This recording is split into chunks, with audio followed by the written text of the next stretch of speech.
గోరంట్ల మండలంలో ఎప్పుడూ లేని రాక్షసత్వాన్ని దాడులను ప్రోత్సహించి సొంత పార్టీ కార్యకర్తలపైన మరియు టీడీపీ జనసేన నాయకులపైన ఏకంగా జర్నలిస్టులపైన సైతం అక్రమ కేసులు నమోదు చేసిన ఘటన నీ పాలనలోనే జరిగిందని, అవి మీరెరగనట్టు అధికారం కోల్పోయాక దెయ్యాలు వేదాలు వర్ణించినట్టుగా పెనుగొండ మాజీ ఎమ్మెల్యే మాజీ మంత్రి శంకర్ నారాయణపై గోరంట్ల మండల తెలుగుదేశం పార్టీ కన్వీనర్ సోమశేఖర్ తీవ్రస్థాయిలో మండిపడ్డారు.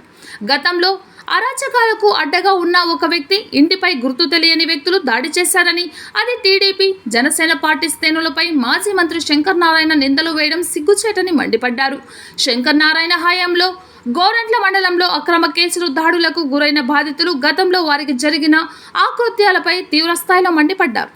ఈ కార్యక్రమంలో మండల కన్వీనర్ సోమశేఖర్, బాలకృష్ణ చౌదరి, పట్టణ కన్వీనర్ రఘునాథ్ రెడ్డి, మండల ప్రధాన కార్యదర్శి అశ్వత్ రెడ్డి, ఉత్తమరెడ్డి, మాజీ సర్పంచ్ నరేష్, జిల్లా కార్యదర్శి కొత్తపల్లి నరసింహులు, నిడిమామిడి, రాగిమాకులపల్లి గంగాధర్ రెడ్డి, జనసేన జిల్లా కార్యదర్శి సురేష్, హంపయ్య, పసుపులేటి శ్రీనివాసులు, కమ్మవారిపల్లి సుధాకర్ రెడ్డి తదితరులు పాల్గొన్నారు. ముఖ్యంగా ఈరోజు ఈ మీడియా సమావేశం ముఖ్య ఉద్దేశం ఏమంటే, నిన్నటి రోజు ఇక్కడ ఏదో జరిగిందని చెప్పేసి ఇంతకు ముందు ఉన్నటువంటి శంకర్ నారాయణ గారు ఇక్కడ వచ్చి తెలుగుదేశం కార్యకర్తలపైన మరియు జనసేన కార్యకర్తలపైన ఆధారాలు లేని అబండాలు వేశాడు. మేము దాన్ని ఖండిస్తూ ఈరోజు ఈ ప్రెస్ మీట్ సమావేశం జరుగుతోంది. ముఖ్యంగా మొన్ననే ఎలక్షన్లు జరిగాయి, ఫలితాలు కూడా వచ్చాయి, ప్రజలు మంచి తీర్పు ఇచ్చారు, మా ప్రభుత్వం ఏర్పాటు జరిగింది. అలాగే మా పెనుగొండ నియోజకవర్గం సవితమ్మ గారు మంచి మెజార్టీతో గెలుపొందారు. అంతేకాకుండా మా అధినాయకుడు కూటమి మంత్రి పదవి కూడా ఇవ్వడం జరిగింది. దాంట్లో భాగంగానే మా గోరంట్ల మండలం ప్రజలు, కార్యకర్తలు, పార్టీ నాయకులు ఎంతో సంతోషంగా సంబరాలు జరుపుకుంటున్నాము. దాంట్లో భాగంగానే మంత్రి గారు అయినటువంటి సవితమ్మక్క గారు విజయవాడలో ఉంటూ బాధ్యతల స్వీకరణలో బిజీగా ఉన్నారు. మా కార్యకర్తలు కూడా శుభాకాంక్షలు తెలుపుటకు పోతూ బిజీగా ఉన్నారు. సంతోషంగా ఉండే తరుణంలో మరియు ఇక్కడ ఉన్నటువంటి వైఎస్ఆర్ పార్టీ అభ్యర్థి అయినటువంటి ఉషమ్మ కూడా మన ఏదో ఇక్కడ గోరంట్ల మండలం ఇంకా మంచి మెజార్టీ సాధిస్తారంట అని చెప్పేసి ఆమె కూడా ఎంతో ఆశతో ఎదురు చూసింది. ఆశలన్నీ నిరాశలయ్యి ఆమె కూడా సైలెంట్గా ఉండిపోయింది. దీంట్లో భాగంగా గోరంట్ల మండలం ప్రశాంతంగా ఉంది, పండగ వాతావరణంలో ఉంది అని ఈ శంకర్ నారాయణకి కనబడింది. ఈ శంకర్ నారాయణ గారు ఇంతకుముందు ఉన్నప్పుడు, అధికారంలో ఉన్నప్పుడు ఈ గోరంట్ల మండలంలో గోరంట్లో అనేక అరాచకాలు చేయించిన దాఖలాలు ఉన్నాయి. దాంట్లో భాగంగానే మనకు నిన్న ప్రెస్ మీట్లో చెప్పాడు, 2019లో వైఎస్ఆర్ ప్రభుత్వం అధికారం చేపట్టిన తర్వాత మా ప్రభుత్వంలో ఎలాంటి అరాచకాలు జరగలేదు, ఎలాంటి కుట్రలు జరగలేదు అని చెప్పేసి నిన్న చెప్తా ఉన్నాడు. నాకు అర్థం కాలేదు. అతను వచ్చిన తర్వాతే అనేక అరాచకాలు జరిగాయి. దాంట్లో ఉదాహరణగా చెప్తాము.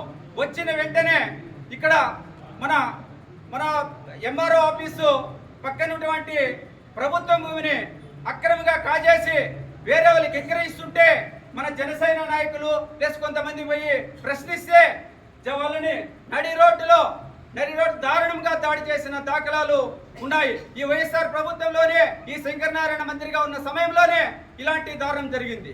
అంతేకాదు మళ్ళా తర్వాత కొన్ని వాళ్ళపైన ఎత్తి చూపితే మన శ్రీనివాసులు, ఇక్కడ బాధ్యతలందరూ ఇక్కడే ఉన్నారు, శ్రీనివాసులు కూడా తలపగల కొట్టడం కూడా జరిగింది.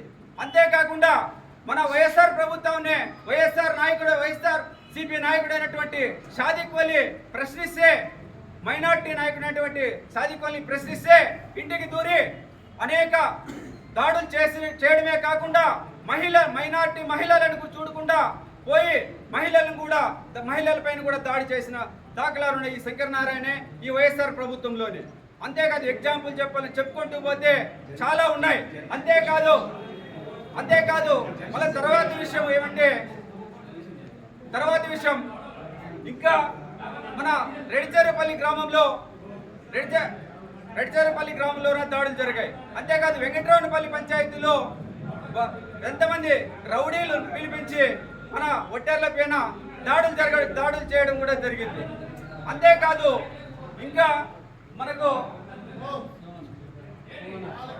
మన బూదిల్లో ఆ వార్త మన ప్రెస్ సోదరులు రాయడం జరిగింది. అది రాసినందుకు మన ఈశ్వరైనటువంటి ప్రెస్ వారిపైన కూడా దాడి చేయించడం కూడా జరిగింది. ఇంకా అంతేకాదు దాడి చేయిస్తూ మళ్ళా ఎస్సీ ఆల్టరేషన్ కేసు కూడా పెట్టించి మనకు ఎంతో ఇబ్బందులు పాలు చేసిన శంకర్ నారాయణ గారు ఈ వైఎస్ఆర్ ప్రభుత్వం.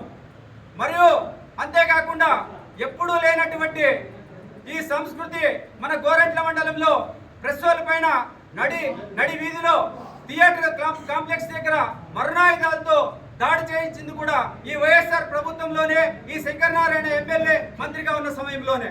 ఇలా చెప్పుకుంటూ పోతే ఎన్నో ఉన్నాయి. ఇంకోటి ఇక్కడ ఏం జరిగిందో ఏమో తెలియదు, కానీ ఇక్కడ ఎవరు దాడి చేయించారో తెలీదు. బుల్లెట్ బాబు అనే వ్యక్తి అనేక అక్రమ కేసుల్లోనూ దందాల్లోనూ ఉన్నాడు. ఎవరు చేశారో ఏమో తెలీదు, ఎప్పుడు చేశారేమో తెలీదు. ఇప్పుడు శంకర్ నారాయణ గారు వచ్చి తెలుగుదేశం నాయకులు, జనసేన నాయకులు దాడి చేయించారు, ఖబర్దార్ అంటాడు. ఇది వాస్తవేనా అని ప్రజలందరూ ముక్కు మీద వేలేసుకొని వింటున్నారు మన గోరెంట్ల మండలంలో. ఎవరో ఈయన ఇట్లాంటి అరాచకాలు గోరెంట్ల మండలంలో జరగలేదు. ఇప్పుడు వాళ్ళకే వర్గాలయ్యి ఇంకోటి ఇక్కడికి వచ్చి ఈ ఆస్తులు కాపాడుకోవాలనే ఉద్దేశంతో ఇక్కడికి వచ్చి నేనేదో క్రియేట్ చేసి ఇక్కడికి వచ్చి సానుభూతి పొంది ఇక్కడ భూములు కాపాడుకోనేకి శంకర్ నారాయణ గారిని ఇక్కడ వస్తే నన్నే ఇక్కడ ఇన్ఛార్జిగా నియమిస్తారనే ఉద్దేశం పెట్టుకొని ఇక్కడికి వచ్చి ఇలాంటి అన్యాయాలు అకృత్యాలు చేస్తూ తెలుగుదేశం పైన మన కూటమి పైన అబండాలు వేయడం ఎంతవరకు సమాజమని తెలియజేస్తున్నాము. ఇలాంటి మా తెలుగుదేశం పార్టీ పైన అబండాలు ఆధారాల రోజున జరిగిన బుల్లెట్ బాబు గారి ఇంటిపైన దాడిని టీడీపీ జనసేన చేసిందని చెప్పి శంకర్ నారాయణ గారు కల్లిపుల్లి మాటలు చెప్పడం జరుగుతుంది. అదే నన్ను నా కొడుకుని నడి రోడ్లో కొట్టినప్పుడు నీ ఖబర్దార్ ఎక్కడ పోయింది శంకర్ నారాయణ? నా కొడుకుని పూజల్లో మా అమ్మ చనిపోయిన మలమర్స్ రోజే యాక్సిడెంట్ చేయించావు నువ్వు, నీ తమ్ముడు బుల్లెట్ బాబు కలిసి. అప్పుడు నీ ఖబర్దార్ ఏమైంది శంకర్ నారాయణ? ఇప్పుడు నువ్వు మల్లాపల్లి నుంచి కుమారపల్లి వరకు నీ భూములు కాపాడుకోవడానికి, బూతుల నుంచి కాగలపల్లి వరకు నీ భూములు కాపాడుకు దాదాపు 450 ఎకరాలు నువ్వు కాపాడుకోవాలని చెప్పి మా ఉషమ్మని ఉన్ని కూడా తిక్కడని చెప్పి నువ్వు మీరు సమస్యలు పెట్టుకొని నువ్వే రాళ్ళు వేపించి వచ్చి ఇక్కడ సింపతితో మాట్లాడితే నాకు ఇన్ఛార్జ్ ఇస్తారని చెప్పి ఉషమ్మని డైవర్ట్ చేయొచ్చు అని చెప్పి నీ మాటలు, నీ అతి మాటలు, నీ కల్లిపుల్లి మాటలు నీ కట్టిపెట్టాలి శంకర్ నారాయణ. నువ్వు చేసిన దాడులు వానవోలు నుంచి పాల్సంద్రం వరకు 300 రోజులు పడుతుంది, ఒక సంవత్సరం పడుతుంది సమస్యలు తెలుసుకోవడానికి. అన్ని సమస్యలు వస్తున్నాయి మా దగ్గరికి, మాకు అన్నీ తెలుసు, నీ బ్రతుకు తెలుసు, నీ యాస వాస అంతా మాకు తెలుసు.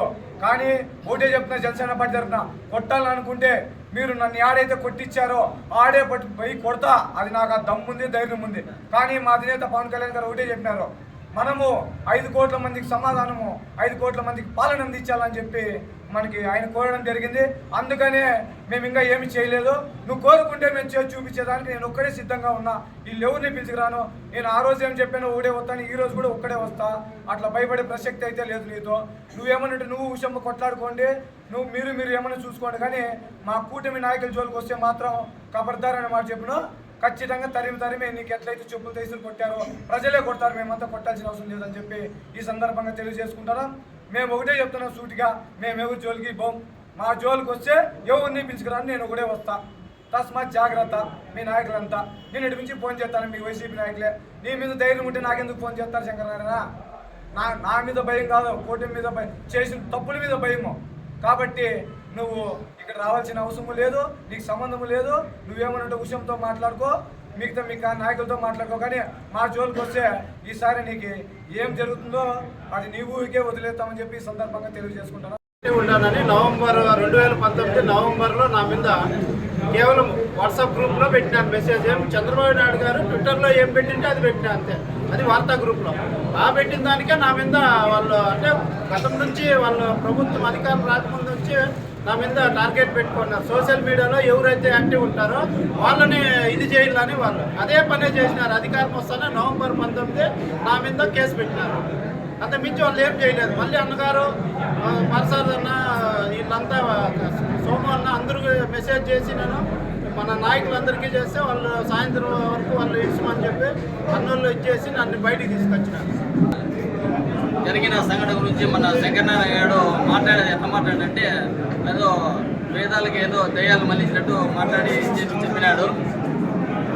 నిన్న ఆయన వీడిగా ఉప సర్పంచ్ ఉన్నట్టు, ఆయనగా మంత్రిగా ఉన్నట్టు, జగన్మోహన్ రెడ్డి సీఎంగా ఉన్నట్టు ఖబర్దార్ అని మాట్లాడుతున్నాడు. వాడు నిన్ను వచ్చేది డెకాయిట్ నా కొడుకు సపోర్ట్ చేసేదానికి వచ్చినాడు. నేను ఇంటి దగ్గర కూర్చోంటే నా తలకాయ పగలగొట్టి చూడండి, నా తలకాయ పగలగొట్టి నా పైనే కేసు కట్టి 20 రోజులు ఊరిచ్చినాను నేను వీనెట్కి. ఇట్లా డెకాయిట్ నా కొడుకు వచ్చి నేను సపోర్ట్ చేసి ఇవన్నీ మాట్లాడి వాని భూములు అన్నీ చేసి సపోర్ట్ చేసేదానికి నిన్ను వచ్చి సపోర్ట్ చేసినాడే తప్ప ఆయన కాపాడుకునేదానికి కాదు. వాళ్ళకి ఎవరు కొట్లాడుకొని వాళ్ళేందో రాళ్ళేసుకొని మా పార్టీ వాళ్ళ మీద ఏదో పోయి ఒక అద్దం మొదలు కొట్టేది ఏదో ఇచ్చేసే దానికైతే కాదు. నా పైన కేసు కట్టించింటే 20 రోజులు ఊరిడిసి హైకోర్టుకు పోయి బెయిల్ తెచ్చుకున్నా. 20 రోజులు ఊరిడిసి హైకోర్టుకు పోయి 20 రోజులు ఊరిడిసి ఇట్లా డెకాయిటోనికి వచ్చి ఆయన సపోర్ట్ చేస్తాడంటే దీన్ని మా పార్టీ నాయకులు మా పార్టీ కార్యక్రమం చేస్తాడని ఎట్లుందంటే ఆయన మాతో ఊరికే లేచి రెచ్చగొట్టేటట్టు ఇచ్చేస్తాడు ఆయన. కూటమి సభ్యులందరికీ నమస్కారాలు. పత్రికా విలేకరులకు ముఖ్యంగా 2019లో అధికారంలోకి వైఎస్ఆర్ పార్టీ వస్తానే కక్షపూర్వకంగా అదే నా కొడుకులు సాఫ్ట్వేర్లు బీటెక్ చేస్తుంటే నా కొడుకుల పైన వినాయకుని నిమజ్జనం చేసుకొని వస్తుంటే ఇంటికి వచ్చిన తర్వాత రెచ్చగొట్టి కేసులు పెట్టి గలాటాలు చేసి దెబ్బలు తిన్న ఫోటోలు కూడా ఉన్నాయి. నా దగ్గర కూడా ఫోటోలు ఉన్నాయి. ఆ రోజు కనపడలేదా శంకరనారాయణ గారికి కానీ లోకల్ లీడర్లకు కానీ? మీరు ఎక్కడ శాంతి భద్రతలు ఎక్కడ కాపాడినారు? ఎక్కడ చూసినా కూడా మండలి పంచాయతీలో చూసినా కూడా రచ్చగొట్టేసి పార్టీ టీడీపీ పార్టీ వాళ్ళ మీదే కేసులు బనాయించి చాలా ఇబ్బందులు పెట్టినారు. అదే రోజే వాళ్ళకి చిచ్చులు పెట్టి వాళ్ళకి గలాటాలు పెట్టేసి అక్కడ మళ్ళీ ఏదో తినిండే వాళ్ళ మీద కేసులో బనాయించిన చరిత్ర మీది కదా. ఈరోజు మాట్లాడేదానికి ఈరోజు ఏమి మీకు ఇది దిక్కదలిక ఊరికే కూటమి మీద